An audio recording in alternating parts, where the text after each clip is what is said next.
Son las 10 de la noche y es la hora de opinar. Hoy comienza la semana, como todos los lunes. Tendremos nuestra mesa de debate con Héctor Aguilar Camín, Jorge Castañeda y Javier Tello. Primero vamos a discutir sobre la relación del presidente con las organizaciones de la sociedad civil. Una relación bastante conflictiva, hay que decirlo. Luego vamos a examinar la nota que publicó el diario The New York Times, donde asegura que Donald Trump, sí, como usted va a escuchar, Donald Trump quería invadir a México. Y para terminar vamos a analizar la entrevista publicada por el periódico Reforma a 4 expresidentes del PRI sobre la reforma eléctrica. Así que quédese aquí en Foro TV, que ya comenzó la hora de opinar.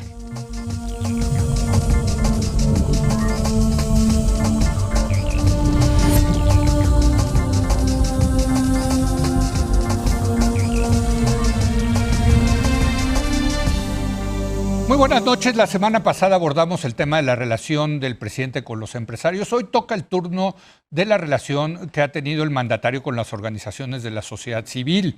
En 2019 a estas organizaciones les quitaron el financiamiento público bajo el argumento de que si quieren defender sus causas, que lo hagan con dinero privado. Ahora, en la iniciativa de reformas a la ley del impuesto sobre la renta, el gobierno quiere hacer un cambio para limitar las deducciones personales en materia de donativos. Solamente aplica, hay que decirlo, a las personas físicas, no a las personas morales.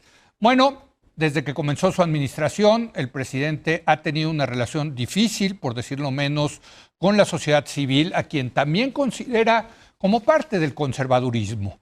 Para analizar este tema, saludo a Héctor Aguilar Camín. Héctor, muy buenas noches. ¿Qué pasó, Leo? Buenas noches. Jorge Castañeda, ¿cómo estás? Buenas noches. Hola, Leo, Héctor, Javier.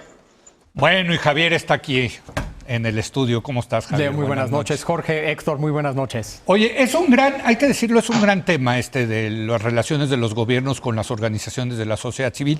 Creo que ningún país lo ha logrado resolver bien, ¿no? A cabalidad, hasta dónde la sociedad civil tiene que involucrarse en la resolución de los problemas públicos, ¿no? Sí, creo que hay varios temas relacionados a la sociedad civil organizada, el rol que juegan en el buen funcionamiento de una democracia en general, funciones puntuales que desempeñan, un tema que tiene que ver con rendición de cuentas y transparencias. Claro. En México un tema que siempre ha importado mucho, por lo menos al SAT, Hacienda, es el tema de la elusión y evasión fiscal a través de ONGs. En fin, hay un chorro de temas aquí metidos, ¿no? Ahora, en México, hay que decirlo, es difícil, ¿no? La filantropía no está muy extendida. Yo recuerdo que tú trataste de formar varios años.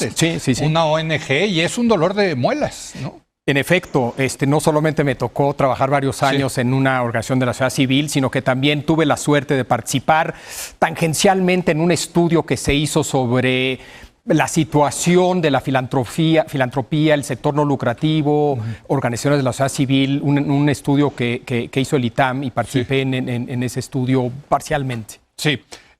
Ahora, la relación con el presidente López Obrador, Héctor, ha sido dura, difícil. No le gusta al presidente en su estatismo, no le gusta que intervengan las organizaciones de la sociedad civil en resolver problemas que son públicos. Sí, bueno, podemos extender y decir que no le gusta en general, ya lo vamos viendo con una cierta claridad discursiva, pues, inapelable. No le gusta la clase media. Bueno, ya no digamos la clase alta, la clase media no le gusta.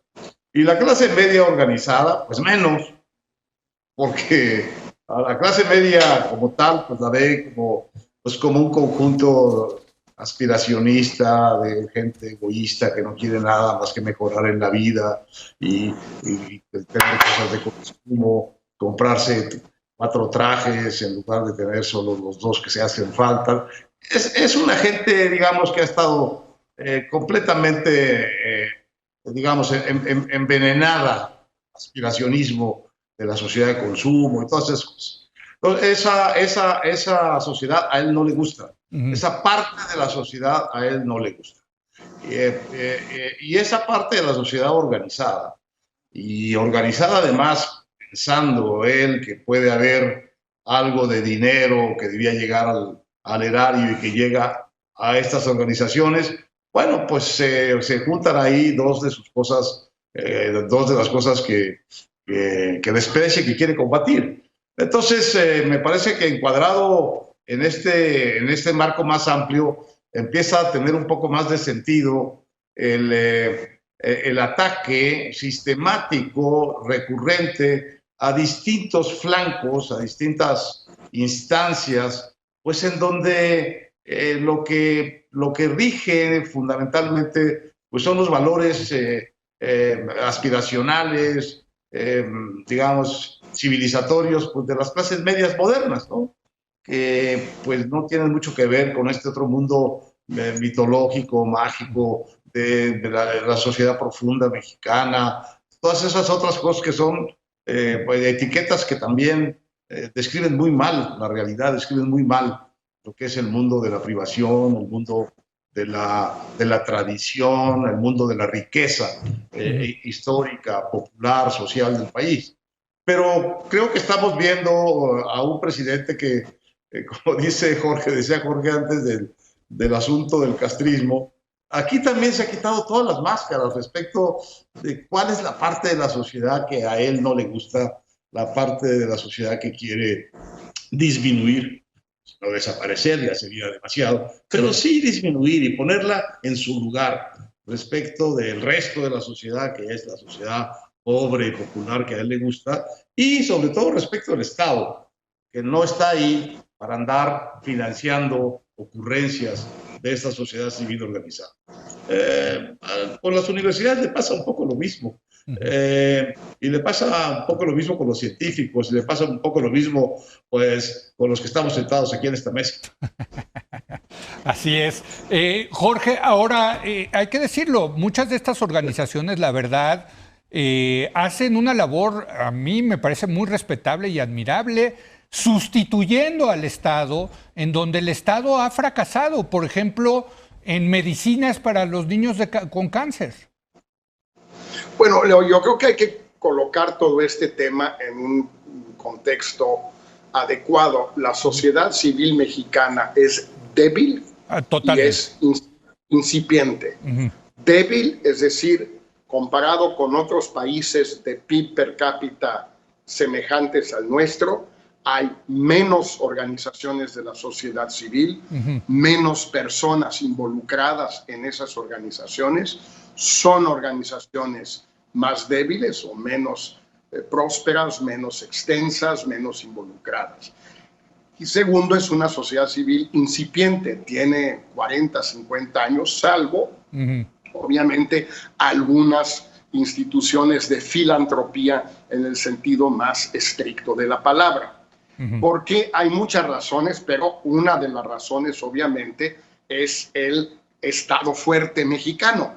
Es decir, es lógico que en Colombia haya más organizaciones de la sociedad civil que en México, porque siempre hubo menos Estado. Y de alguna manera son antinómicas, entre más Estado, menos sociedad civil, y entre más sociedad civil, menos Estado. Estoy simplificando, desde luego, lo que sea. Pero así, en términos grosso modo, así funcionan las cosas. Y como hubo Estado muy fuerte y muy autoritario durante mucho tiempo en México, la sociedad civil sigue siendo débil y con una organización relativamente en ciernes. Entonces, hay que ubicar la ofensiva de López Obrador en ese contexto. Se va contra un sector de México que no está en condiciones necesariamente de defenderse con el vigor y con la fuerza que hay en otros países, en primer lugar. Y en segundo, con ciertas características. Por ejemplo, en todos los países, los estados financian a la sociedad civil. Suena aberrante, contradictorio. Si es la sociedad civil, pues no es el Estado. Digamos, en términos hegelianos, todo lo que es sociedad civil se define por no ser Estado. En México, pero también en Italia, en Francia, en Estados Unidos no, pero en muchos países europeos, el Estado financia a la sociedad civil. En México más, ¿por qué? Pues porque es débil y nueva. y porque también la filantropía mexicana es débil y no es nueva, es casi inexistente en términos del PIB per cápita o del dinero de las personas que ejercen la filantropía en México. Es que yo conozco a fulano de tal que da 48 becas, pues qué bueno, enhorabuena, y los becarios los felicito y todo lo que se quiera, versus el total de riqueza, los activos de los magnates mexicanos, la filantropía mexicana está en pañales. Sí, entonces, está en pañales, pero... Bueno, pues es un hecho. En pañales o no en pañales, porque los pañales se quitan con el tiempo. Estos no se van a quitar. Yo dije algo peor. Nació huérfana o enana, no sé cómo decirlo. No crece y no va a crecer mientras no cambie el régimen fiscal. Es que ese es frente a la filantropía. Es que ese es el tema, Javier, ¿no? O sea, o uno de los temas, yo creo.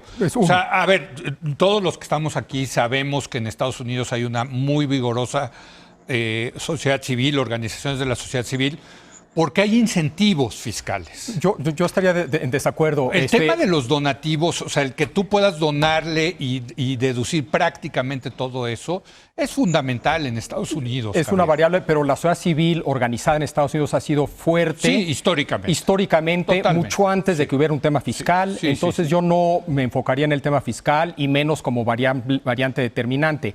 Me gustaría agregar... Aquí en México sí, ¿no? ¿No te parece? Yo ahí sí concuerdo con Jorge. Creo que tiene que dar el Estado más incentivos fiscales para tener más vigor en la sociedad civil. Yo creo que el problema es mucho más complicado y déjame añadir a lo que ya dijo Jorge del contexto, porque el contexto es importante. En efecto, son débiles. Tenemos una sociedad civil organizada débil. Te doy datos. En México hay aproximadamente 27 organizaciones de la sociedad civil por cada 100,000 habitantes. 27. En Brasil hay 170, en Chile 650, en Argentina 270, en Estados Unidos 670, con arreglos fiscales muy distintos. Entonces tenemos una sociedad civil organizada muy débil por varias razones. Han jugado un rol histórico muy particular. En la percepción de la población, por lo menos, hay la sensación de que históricamente eran cooptadas, históricamente por el Estado. Ahora hay la versión de que han sido cooptadas por la élite, ¿no? También hay la percepción de que son amateurs. Si tú vas, y a mí me tocó ir a pedir dinero, no te dan, porque te ven como poco profesional, como amateurs, echar dinero al basurero, no sirven para nada, etcétera. Esa es la percepción que tienen muchos de los grandes magnates de los que hablaba ahorita Jorge. No, pero esos pretextos para no dar lana. Lo que tú quieras, pero esa es la sensación. ¿quién no puede decir que Javier Tello es un profesional? Yo sé que tú estoy hablando, otra vez te vas a hablar anecdótico. En general la percepción es esa y con algo de razón. Porque no pagan o pagan mal. Es gente que trabaja en sus ratos libres. No se ha profesionalizado ese sector como ha sucedido en otros lados. También es vista, sobre todo por el SAT, como mecanismos de elusión y evasión fiscal. Entonces tienen ese rol histórico. También, más recientemente, han sido vistas como oposición. Y no estoy hablando del sexenio de López Obrador, ya desde antes. Sí, mexicanos contra la corrupción. Doy el ejemplo desde antes, desde Calderón, en la famosa frase de los tontos útiles, de estas organizaciones de derechos humanos, tontos útiles, decía el secretario de Gobernación. Luego con Peña Nieto, precisamente, mexicanos contra la corrupción. En fin, esa idea de que habían hecho oposición o se dedicaban a la oposición, entonces siempre en tensión con el gobierno. Y otro fenómeno del contexto que creo que es importante, y esta es una evolución de la sociedad civil organizada en todo el mundo, no solamente en México, más incluso en otros países que en México, pero también algo en México, un proceso, se han vuelto cada vez más organizaciones de élite. Se ve claramente en Estados Unidos. Antes en Estados Unidos participaba muchísima gente. Era de grassroots. Exacto, muchísima gente. Desde rellenando sobres, lo que fuera.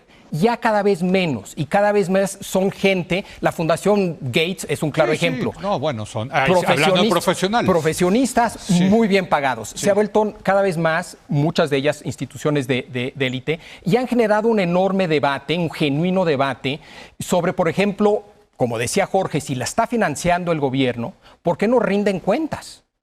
¿Y por qué las decisiones las toman de una manera discrecional y sin rendir cuentas. Entonces hay un genuino debate alrededor de cómo se manejan. Ese es el contexto. Sí. Y creo que además llega a la presidencia un presidente, como ya dijo Héctor, que por varias razones, yo agregaría varias razones, yo creo que su populismo hace difícil su relación con la sociedad civil organizada. ¿Por qué? Porque el populismo tiene una idea del pueblo homogéneo, y con una idea de pueblo homogéneo no cabe una sociedad civil organizada plural. También tiene esta idea de el interés general, la voluntad del pueblo como una voluntad y solo una voluntad. Bajo esa concepción no cabe la idea de una sociedad civil organizada plural. Su cesarismo, esta idea de conectar de manera directa con los votantes, pues estorba cualquier ente intermediario. Yo te diría que también su republicanismo, esta idea de austeridad, etcétera, también estorba en su relación con la sociedad civil organizada, ¿no? ¿Cómo ves, Héctor, ya está sobre la mesa todo el contexto, ¿no? De por qué no le gusta al presidente las organizaciones de la sociedad civil? Sí, y añado otra cosa que también es sistemático en el presidente. Anda buscando todo el tiempo bolsitas o bolsotas del presupuesto que se pueda traer él para sus programas sociales del Estado. Yo creo que si aceptamos la definición de Jorge de Hegel, de la hegeliana, de que el Estado, la sociedad civil es todo aquello que crece por fuera del Estado, o por fuera de la monarquía, por fuera del poder político. El presidente es muy hegeliano en este asunto, anda buscando que nadie gaste dinero que debe tener el gobierno para sus programas en cosas que se les ocurren. Entonces, estos círculos científicos, estos fideicomisos que pues los han creado, quién sabe con qué objeto. El Estado es en realidad, el gobierno es en realidad quien debe de gastarlos y no estos científicos que quién sabe quiénes son, pero que básicamente en la cabeza del presidente, como dice muy bien Javier, pues no son parte del pueblo. No. Son unas organizaciones ahí que quién sabe qué representan y que el presidente siente fundamentalmente como una oposición política escondida, hipócrita, de doble vuelta, pero que lo que están haciendo en realidad es socavando la autoridad, socavando la actividad del Estado. Y en el fondo de la cosa es verdad. Un Estado, solo que un Estado democrático debería tener no solo una simpatía con esta competencia que viene de la sociedad, sino una especie de arreglo cómplice, democrático, para ayudarse a él como Estado a mejorar respecto de la ciudadanía, respecto de su trabajo democrático ciudadano. Hemos conversado recientemente, Jorge Castañeda y yo, pues 2 o 3 veces bastante con el expresidente de Chile, Ricardo Lagos, y a él le preocupa una cosa muy sencilla, pero muy profunda. Dice, es que la democracia está en crisis en cierto sentido, porque ya no sabemos cómo escuchar lo que está sucediendo en la sociedad. No escuchamos bien lo que sucede en la sociedad y entonces no reaccionamos a tiempo a lo que se va gestando ahí. Bueno, un Estado democrático, moderno, debería haber en la organización civil, en la sociedad civil organizada, una especie de gran intermediario entre lo que se gesta en la sociedad y lo que el gobierno es capaz de percibir. Y también una especie de gran auxiliar en atacar causas específicas que por sus características, por su especificidad, muy difícilmente puede ser tocada con precisión por la gran mano del Estado. Necesitas instrumentos mucho más finos para medir, para entender,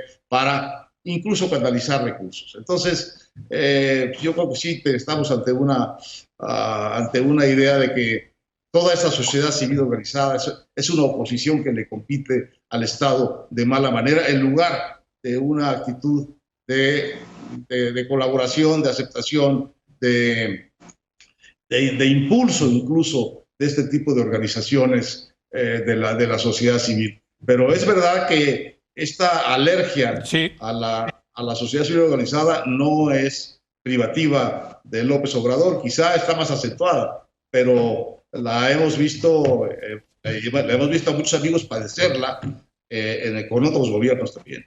Sí, bueno, hay que poner en el contexto también de que hay muchas de estas organizaciones siempre le caen gordas al gobierno, ¿no? En turno, ¿no? Porque defienden los derechos humanos, porque defienden la transparencia, porque combaten la corrupción.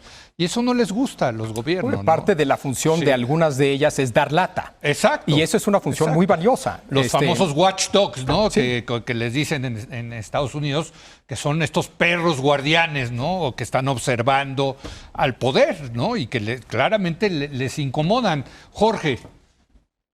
Mira, habría que agregar que en la medida en que las organizaciones de la sociedad civil reciben menos dinero del Estado, que puede ser bueno o malo, depende del país y del momento, pues de manera inevitable dependen más del sector privado, cosa que a López Obrador no le gusta.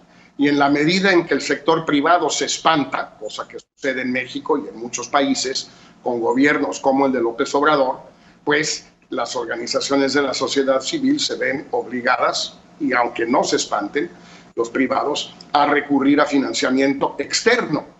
En México, las grandes fundaciones norteamericanas, la Ford, la MacArthur, la Rockefeller, con Borlaug y la Revolución Verde y el trigo de tallo corto, en fin, no son asuntos menores. Esa fue la sociedad civil, por cierto. No sé si López Obrador lo sepa, pero fue filantropía americana, etcétera, etcétera, que permitió la Revolución Verde en México con el trigo y el maíz y desde luego en la India. Pero bueno, entonces entre más les recortan, pues más dependen del exterior, cosa que también le cae gordo a López Obrador. Por razones parecidas, no controla.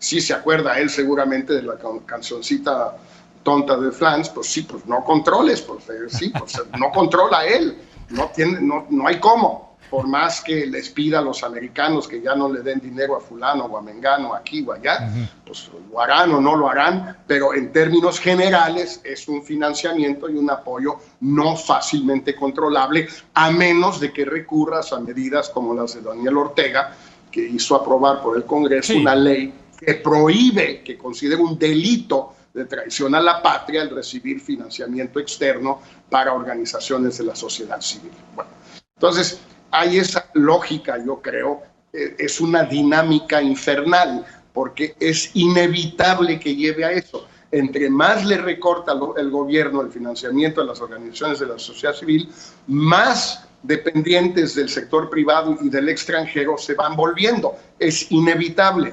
Y entre más dependientes sean, más gordos les van a caer a López Obrador por las razones que todos conocemos, y más opositoras se van a volver. Algunas lógicamente se van a doblegar. No es fácil resistir el embate directo del presidente de la República. No está fácil. No. Muchas van a rajar, pero las que no se rajen se van a radicalizar, como es también lógico.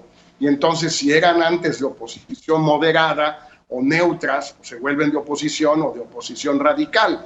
Y ahí va gestándose una dinámica que yo creo que es perversa para el país, pero claramente es a la que nos lleva López Obrador con estos ataques y con este resentimiento. O sea, realmente no se siente cómodo con esta gente. Yo no sé si haya tenido una sola reunión con la CEMEFI o con alguna de las organizaciones de la sociedad civil. Creo que con el centro...